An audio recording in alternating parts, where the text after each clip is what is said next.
punya anak atau sudah punya anak. Ada beberapa hal yang sering dilupakan atau mungkin tidak disadari oleh para orang tua. Saya ingin menyampaikan dua hal. Yang pertama, sering orang tua itu karena sayangnya kepada anak, semua keinginan itu dituruti ya. Pokoknya minta apa aja itu dituruti, minta pergi kemana dituruti. Ini sebenarnya secara psikologis itu tidak baik ya. Karena suatu saat kalau kita tidak bisa lagi memenuhi permintaan anak, bisa jadi anak itu akan melawan kita dan bahkan mungkin dan sudah jadi anak membunuh ibunya atau bapaknya. Yang lalu ada suami istri yang dibunuh anaknya karena tidak motor tidak dipenuhi. Itu sebenarnya bisa kita latih sejak kecil ya, sejak umur ya, balita ya. Jadi kita perlu melatih sekali-kali anak itu ditolak permintaannya itu dari kecil ya, dari kecil ditolak sehingga dia belajar untuk menerima penolakan. Itu yang penting.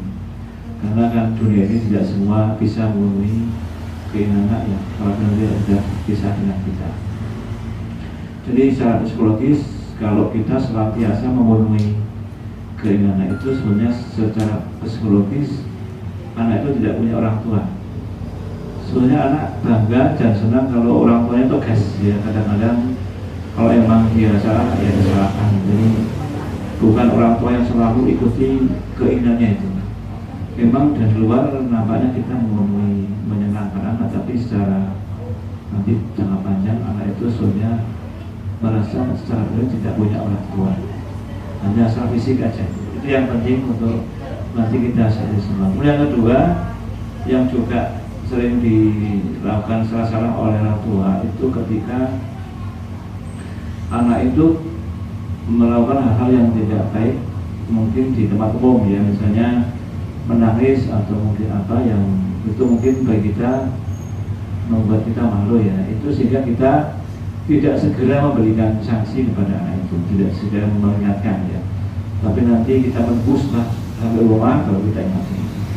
Itu sebenarnya suatu yang tidak tepat, karena sebaiknya langsung kali itu saat itu kita ingatkan anak itu agar kita tahu bahwa itulah yang salah bukan yang lain. Ya, kalau sudah sampai rumah itu nanti jadi tidak apa ya, tidak relevan dan tidak bermakna itu apa yang kita sampaikan. Jadi itu mungkin yang biasanya salah di dalam orang tua, dan itu berakibat fatal bagi anak maupun kita sendiri ya. Dan Nabi saya kira orang yang sangat apa ya,